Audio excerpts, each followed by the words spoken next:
Hi everyone, Aaron here for Zollotech, and this past week was packed with news about the upcoming iPhone 14, the Apple event, and we're only a week away. This is your news update for the week of August 28th, 2022. And now that we know all about the iPhone 14 event on September 7th, Apple has made the Twitter hash flag available. So if you put in hashtag and then Apple event, you'll have the little sort of universe or Apple there you can see, and if you tweet that, you'll see that. And they do this every time there's a new event. Now, Apple Care for Mac has been available as a yearly or monthly subscription in the USA for a little while. It's now available for Macs, Pro Display XDR, and new Studio displays in additional countries, with Canada, Australia, and Japan.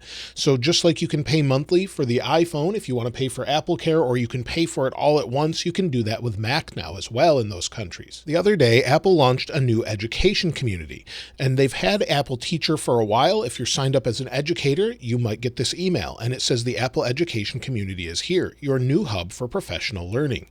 And you'll see it says be one of the first, connect in the forum. So they have a new forum where you can get help. You can also get more resources. If you're an educator, maybe you're a teacher in a school, you can get more resources available for those particular devices and learn more about them. So that's something that you may see if you're a teacher. This past weekend, Apple held their first retail store company-wide meeting since 2019.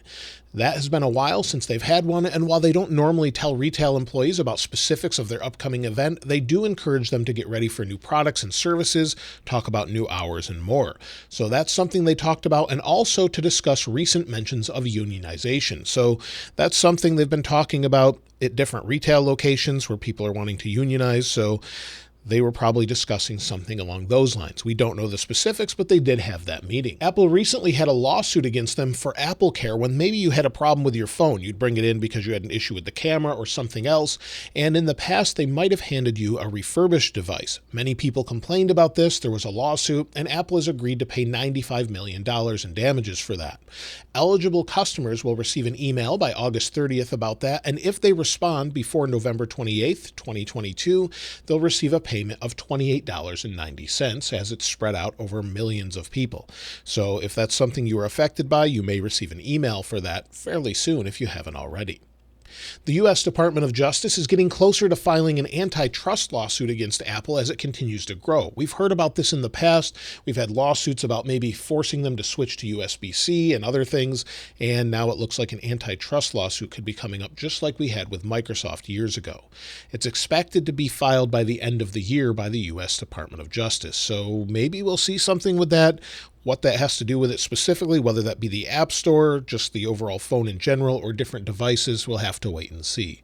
But either way, let me know what you think about that in the comments below. Apple again this past week released the Safari Technology Preview, and this was updated to version 152. So this is the latest version with different performance and bug fixes, and if you want to try it out, you can. It's available on Monterey and also macOS Ventura for many people. So if you want to download the Safari Technology Preview, you can do that, and you'll see its availability here with its release notes. So it was released on August 24th.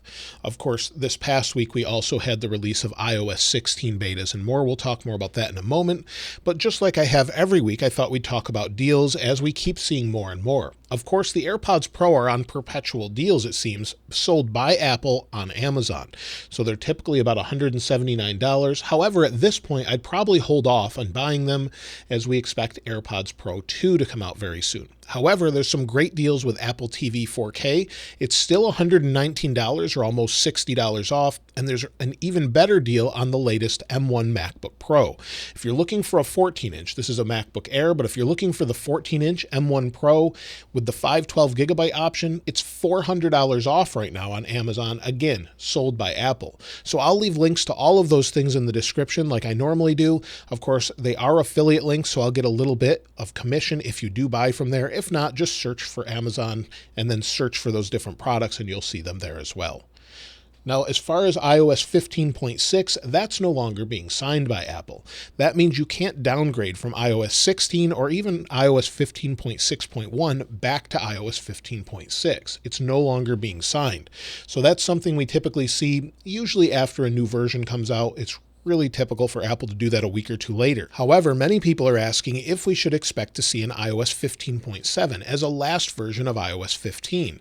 Last year we had iOS 14.8 release, and that was in September, so it's possible we could have another one with security updates and some small changes toward the end.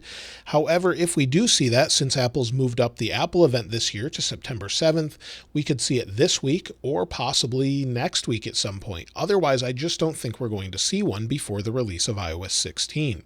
This week, we had the release of iOS 16 Beta 8, and next week, after the Apple event on the 7th, I would expect iOS 16 release candidate to come out, or iOS 16 RC. That's the final version that releases to developers before the final version is pushed out to the public.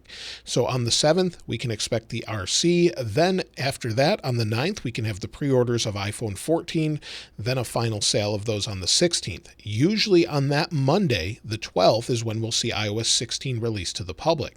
It could be between Monday, Tuesday, or Wednesday, but normally we'll have it sometime in that sort of time frame. That's when it will push out to everyone. However, iPadOS and macOS would be pushed out a little bit later, but that's when you can expect those particular updates to come out. Now, the iPhone 14 Pro and 14 Pro Max are expected to be offered in a new purple color this year, and some images were recently leaked on Weibo showing what it would look like on these sort of model iPhones. So it may not look exactly like this, but Duan Rui posted this on Twitter as well, so you can see what it looks like. So we can expect, I guess, a purple color, although they did get it wrong last year. This year's device is also expected to have a 30-watt fast charging capability in the Pro models, according to a recent leak. That could mean part of the reason we have this new 30-watt charger, where we could actually have it charge very fast, or 35 watts. So we could charge our iPhone up to 30 watts, our Apple Watch at 5 watts or so, and just use this charger. So that would make a lot of sense if we have that fast charging going on this year. However, we're not expecting them to switch to USB-C with iPhone 14, but rather in 2023 with iPhone 15 to comply to laws. So they don't have to comply to those until then. We could see that switched a little bit later. Also on Twitter, Shrimp Apple Pro and Ice Universe also posted what iPhone 14 Pro and Pro Max displays would look like with the hole punch and pill cutout, or what looks like a sideways eye. So we've had the notch for a while on the Pro. Looks like we're moving to that sort of eye or pill and hole punch display. Not sure what we should call it at this point, but it looks like that's coming up soon. Also, iPhone 14 this time looks like it could be offered up to 2 terabytes of storage. So that's possible. It would make a lot of sense if it's going to have a 48 megapixel 8K camera, but we would need a way to get that footage off of the device more quickly than what we have currently with Lightning, as that would take up to 2 hours in some cases to get that off of the device just using Lightning. We really need USB-C or maybe a very fast version of AirDrop. Something like that would be much welcome, as it's really difficult to use ProRes and then offload that footage. It just takes a very long time.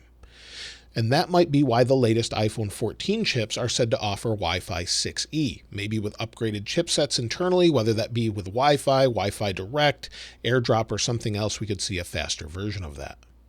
Also, a recent rumor has suggested that the iPhone 14s will have a new cooling system, or a new vapor chamber cooling system, similar to what other manufacturers have, where we would have a copper heatsink over the device, over the processor, and then they could move some of that heat out and dissipate it either through the frame or through the back of the phone.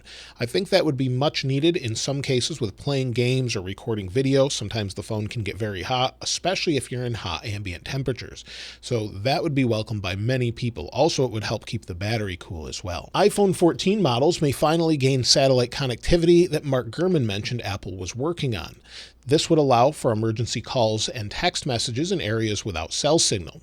It would also be a joint venture with Apple and Globestar, who apparently acquired 17 satellites. However, recently this past week, there was a similar announcement from T-Mobile stating that they wouldn't require new hardware. They would just be able to push those cell signals over the Starlink satellites. So that's something maybe they announced before Apple, maybe to get a jump on that, as many have suspected, as it's not related. So it looks like we could have that, and maybe that's what the new invite is all about, with showing space. However, many suspect it has to do with the camera. Other than the larger 48 megapixel camera, we're also said to be having an upgrade to the ultra-wide camera, according to Ming-Chi Kuo, where it would have a larger sensor that's better in low light. So that's something we could see as well. We're also said to not be getting that titanium frame that many people had been thinking thinking about, so some of these things may be coming soon, but again, we'll have to wait for that event to find out for sure. A recent rumor from John Prosser suggests that the next generation version of the iPhone SE would look just like this iPhone XR, where they would reuse the overall design, and that's what Apple typically does to keep costs down. However, I wish they'd use the iPhone 11 if they are going to use this, because we would like to have that extra camera for iPhone SE users. But either way, it makes sense that they would reuse a similar design, and it would be a nice upgrade over the smaller SE as far as battery life and display size. However, you would lose the Touch ID sensor, so maybe they could incorporate that in the side, or maybe they'll just get rid of Touch ID altogether. But either way, it looks like this is something we could see. However, I don't expect it anytime soon. A recent Bluetooth filing is showing that Apple is working on devices with Bluetooth 5.2. This could be for rumored AirPods Pro 2, which are said to have higher fidelity audio. So we could have lossless audio, true lossless audio, streamed over to the AirPods. This is something we hopefully will see very soon. So again, like I said before, if you need a pair of AirPods Pro, you could get them now discounted, but you may want to wait as there could be some significant upgrades with that. Also, we're waiting for an upgraded Apple Watch Series 8, of course, and the upcoming Pro model of the Series 8 Apple Watch will have an even larger 47mm display, according to recent leaks from Mac Atakara. It's still said to have a titanium case, but even better battery life due to the larger area. And also, recent rumors suggest that the new Apple Watch Pro would not be compatible with current watch bands, so we may need separate watch bands for a Pro watch. That wouldn't surprise me too much, although we've never seen that from Apple. So again, we'll have to wait and see.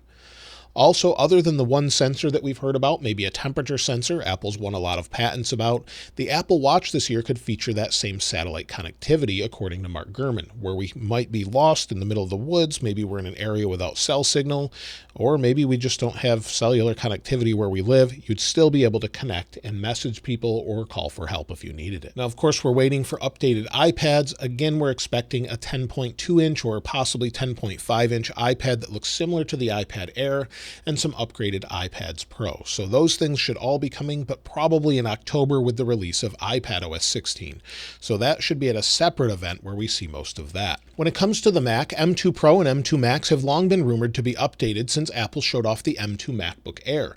So we now have the regular M2 and the MacBook Air here, as well as the 13-inch Pro, but we don't see the Pro and Max or even Ultra versions. According to Mark Gurman, the 14 and 16-inch M2 variants are well into development and testing, and we could see them as soon as the end of this year.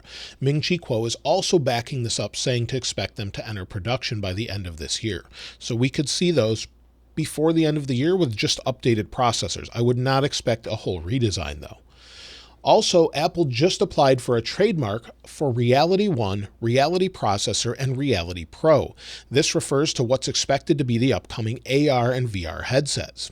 We know from iOS code that Apple has something called RealityOS, which is believed to be the operating system behind their new headset. So maybe we'll finally get to see what that's all about this year. Maybe it'll be a one more thing at this event, or maybe they'll just push it till a little bit later this year. Either way, I can't wait to see what that's all about, as Apple typically takes their time to get things right. And so that's everything for this past week. Of course, I would expect that beta update this week with beta 8, and then a release candidate and a final version very soon of iOS 16.